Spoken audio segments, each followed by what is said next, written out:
Have a third presentation now by Donny, Chrissutianto. How's that good? Yes. Pretty good. All right. On a progressive understanding, the great controversy in the past and now. Thank you, Donny. In this presentation, I will compare the idea of Thomas Dillon, H.L. Hastings, and Alan Joe White in the idea, scope, and duration of the Great Controversy. The Great Controversy is not a unique terminology used by Seventh-day Adventists. This idea had lived among Christians far before the Adventist movement experienced the Great Disappointment in 1844. Among the Puritans, Thomas Dillon wrote about the Great Controversy in 1657 concerning the idea of the Sabbath in Daniel 7 verse 25. After the Great Disappointment, the First-day Adventists were familiar with the Great Controversy subject through the writings of H.L. Hastings. He printed several editions on this issue. The first was in 1858, and the fourth printed edition was in 1864. Seventh-day Adventists were acquainted with Hastings' 1858 Great Controversy since it was advertised in the Review and Herald. Even Uriah Smith wrote his synopsis of this book in the church periodical and encouraged those who were interested to contact the author. Thus, Sabbatarian Adventists were acquainted with this publication even from its first edition. Seventh-day Adventists consider the Great Controversy doctrine to be important in their theological understanding and place it as one of the fundamental beliefs. Ellen White played an important role in directing this denomination to study this concept. The church later fused it with the Adventist theological framework. She began to write this idea in 1858 after receiving a 2-hour length of vision in the same year. Afterward, she continued writing this theme reflected in the title of her book in 1864, 1870 to 1884, 1888, and 1911. The idea of the Great Controversy is not only seen in those editions of her books, but also scattered in many of her writings. The sketch of the authors and their literature. The emergence of the Puritans in the 16th century revived the observance of the Sabbath in England. Thomas Dillon accepted the seventh-day Sabbath in 1654 or 1655 through Peter Chamberlain. In 1655, he was a pastor in Colchester, where a group of Sabbath keepers existed in this place. In 1656, since he taught his church members to rest on Sabbath and to work on Sunday, he was put to jail. While in custody, he wrote his book about Sabbath, which Ernest A. Penn called the best book ever of Dillon. The shortened title of this book is The Seventh-day Sabbath Sought Out and Celebrated. The long term, this morning, Dr. Miller has mentioned it, so I will not repeat again. Yeah. After writing another book in 1660, people could see his extreme view related to Jewish practices. Since 1661, his colleagues kept away from him because of his Jewish practices tendency. H.L. Hastings was a prolific author. There were 52 books and as many as 450 hymns, poems he wrote during his lifetime. He was raised in a Methodist family and joined the Adventist movement at a young age. Like any other Adventist in 1844, he experienced disappointment. He held an idea, like a restorationist in his times, that the Bible is the only creed. He also believed that the dead know nothing, as George Storrs proposed. As Christian Connection disbelieved in an organization higher than the local church, Hastings proposed the same idea. Thus, at the Advent Christian formed an organization in 1860, he resigned from his position as the president of the Advent Christians Association. In 1858, he wrote the first edition of the Great Controversy between God and man, its origin, progress, and end, while he was in New York. The second and third edition of him, he published in 1860 and 1861 edition in Providence, Rhode Island. His fourth edition was published in Massachusetts. This fourth edition was different from the other editions since there were several tracts of him incorporated in this fourth edition as found in the subtitle of the book. Ellen White grew up in a Methodist church as Hastings. She experienced a great disappointment in 1844. In 1858, she got a vision about the great controversy that some of them had been sown to her 10 years before. In this vision, she was commanded to write, and God told her that Satan would harm her to prevent her writings on the subject. But if she depended on God, He would help her through His angels. During the rest of her life, she developed the idea of the great controversy in her writings. The Conflict of the Ages series discussed the whole scope of her great controversy theme. Now in the issue of the great controversy. The issue of the great controversy are different in emphasis between the two authors. However, there are some overlapping issues among them. Thomas Tillam focused on one aspect, Hastings emphasized another, and Ellen White encompassed all the ideas even beyond both her predecessors. Thomas Tillam. On the issue of the great controversy, Tillam connected the seventh-day Sabbath as, open quote, the last great controversy between the saints and the man of sin, the changer of times and laws, close quote. In this perspective, Tillam distinguished the true follower of Christ at the end times from those who follow the mark of the beast, the false Sabbath. The righteous finally defeated the changer of the law. Tillam closely relates the remnant signs in Revelation 12 verse 17 and Revelation 14 verse 12 to the Sabbath. While the first text, Revelation 12 verse 17, refers to the Sabbath as the object of Satan's wrath, in the second text, Revelation 14 verse 12, he connects to the, open quote, character of a new creature that had a faith working by love, close quote. Even though he much discussed the Sabbath and the mark of the beast, however, he rarely alluded to this issue directly with Revelation 13. He discussed the change of Sabbath that occurred since the times of Constantine, but the power behind this was the papacy. He said, open quote, little horn to change times and laws, till at last he prevailed with the emperor, abolishing of the seventh-day Sabbath by a decree to establish the Lord's Day, close quote. Tillam continued, open quote, the horn attempted first to change times and then laws, and therefore he first prevailed with Constantine to change the Sabbath time into the first day, close quote. Tillam, on the issue of great controversy, even though he talked about the law of God, but he was focusing on the issue of Sabbath. He did not see that there was another issue on this subject outside the changing of Sabbath throughout his writing. For him, the Sabbath is the main issue since the character of God's people at the end time is related to the obedience to the seventh-day Sabbath. While Tillam focused on the seventh-day Sabbath, Hastings on this subject emphasized that the great controversy between God and the unfaithful. H.L. Hastings. In the introduction of his first edition, Hastings introduced his general statement about the great controversy that it was between, open quote, the controversy of Jehovah with mankind, close quote. This idea was taken from Jeremiah 25 verse 31. In the fourth edition of the preface, he specified this by quoting the text and mentioned that the controversy was with the wicked and those who neglected God's law.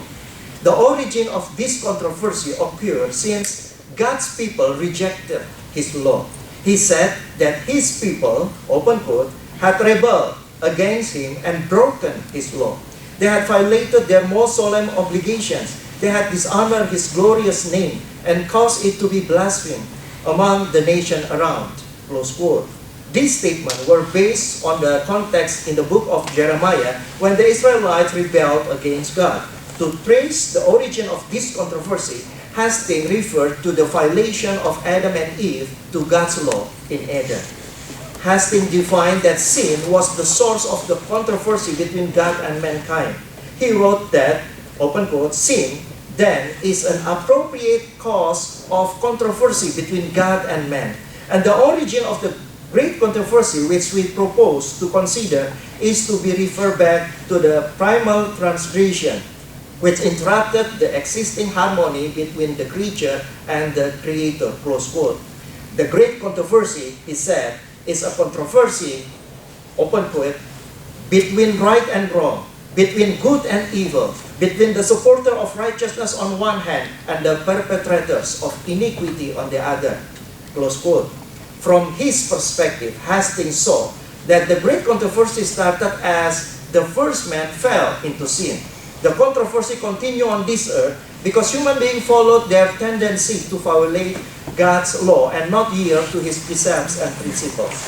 Thus, the issue was that God confronted human beings because of their sin. Ellen White. Ellen White understood the great controversy from a wider perspective. Heaven was the place where the great controversy started, not the earth, not like Pilam and also Hastings. This controversy continues to the earth. Her subtitle of 1858, Great Controversy, shows that the controversy is between Christ and his angels and Satan and his angels. The first two chapters discuss the fall of Satan, followed by the fall of man. There are several issues regarding this great controversy. The first is about the law of God. Ellen White wrote in 1911 Great Controversy that, open quote, from the very beginning of the great controversy in heaven, it has been Satan's purpose to overthrow the law of God.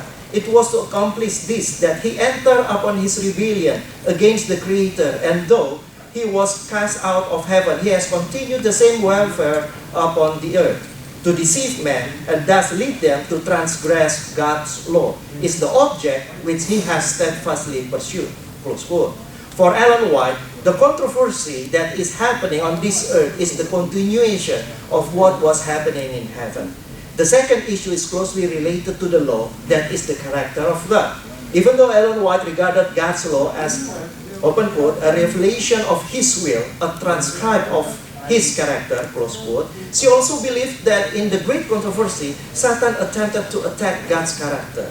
She stated, open quote, it is Satan's constant effort to misrepresent the character of God, the nature of sin, and the real issue at stake in the great controversy, close quote. The other issue of the great controversy between God and Satan is about God's authority over the universe. The first two issues, to overthrow God's law and to misrepresent his character, are the ways for Satan to achieve his final goal, which is to overthrow God's authority. Ellen White says, open quote, from the first, the great controversy had been upon the law of God. In attacking the law, he aimed to overthrow the authority of its author, close quote. The authority of God is something that Satan wanted to have, and by misrepresenting him, he plans to multiply his followers. Therefore, in the issue of the great controversy, Ellen White understood it as being between Christ and Satan and their followers. God did not make controversy with humankind, like Hastings said, but with Satan and those who are on his side. The scope of the great controversy. The scope of the great controversy between Thielen, Hastings, and White is different. Thielen focused on the Sabbath as the only great controversy factor. He wrote, open quote, the first royal law that ever Jehovah instituted and for our example celebrated, namely his blessed 7-day Sabbath, is in these very last days become the last great controversy between the saints and the man of sin, the changer of times and laws. Throughout his book, he discussed the biblical Sabbath and the perpetuity of God's law. Thielen believed that all, open quote, the law of 10 words or commandments are of equal honor and dignity, close quote. And, open quote, the 7-day Sabbath is part of the law moral, close quote. But Sabbath would be the only matter related to great controversy on earth. Even though he discussed about the law of God, but about great controversy, he focused on the Sabbath. The scope of the great controversy for Thielen is the human choice about the Sabbath at the end time. Hastings understood that the violation of God's law on this earth was the reason that God had controversy with man. In his writing, he reviewed all the controversies between God and man in biblical history, from the fall in Eden to the new earth. In the 10 chapters of his great controversy, Hastings portrays how God dealt with humankind in different periods of time. He regarded them as responsible for their actions. In this sense, human choice in the history of human beings is the scope of Hastings' great controversy. Ellen White has a wider scope than Tillam and Hastings on the great controversy. She believed that the controversy does not only involve human beings, like Tillam and Hastings said, but also angels and the vindication of God's character to the unfallen intellectual beings in the universe. This idea includes her predecessor views and gives an overall perspective on the great controversy. Duration of the great controversy. Thomas Tillam understood the duration of great controversy would happen at the end times. Even though the history of the change of Sabbath started in the early church after the death of the apostles, the great controversy itself will take place at the end of days of Satan's last invention as the mark of the beast. Hastings argued that the controversy lasted until the sin would be eliminated. He stated, the first heaven and the first earth, the sin of all the strife have passed away, being transformed by the dissolving fires and their springs to view a new heaven and a new earth. After this event, he concluded, open quote, the Lord had now a controversy with the nations no longer, close quote. In this way, the length of the great controversy happens during the fall to the formation of the new earth. Ellen White encompassed both her forerunners on the duration of the great controversy. She began the great controversy from the fall of Satan in heaven to the elimination of him in the lake of fire. She wrote about the end of Satan that, open quote, his punishment is to be far greater than that of those whom he has deceived. After all have perished who fell by his deception, he is still to live and suffer on. In the cleansing flames, the wicked are at last destroyed, root and branch. Satan the root, his followers the branches. After God eliminates Satan, she says that there will be a new heaven and earth. At this point, open quote, the great controversy is ended. Sin and sinners are no more. The entire universe is clean. From the minute atom to the greatest world, all things animate and inanimate in their unshadowed beauty and perfect joy declare that God is love. Close quote. Her duration of the great controversy is from the fall of Satan in heaven and when there will be a new heaven and earth when there is no sin and sinners. Conclusion. Regarding the issue of the great controversy, Tillam focused on the seventh-day Sabbath, while Hastings on obedience to God's law.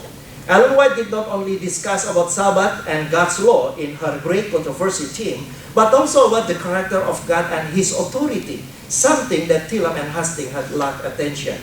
This fact argues for a progressive idea on the great controversy. The scope of the great controversy was progressive among the three. Tillam understood the great controversy would be happening to human beings at the end times. Hastings suggested that the great controversy has been occurring between God and man throughout humankind's history on this earth. Ellen White described that the great controversy happened between Christ and Satan together with their followers and also included the unfallen, intelligent beings. She maintained an idea that the controversy involved the universe, not only the earth, like Hastings and also Tillam. The duration of the great controversy shows progressive length in time.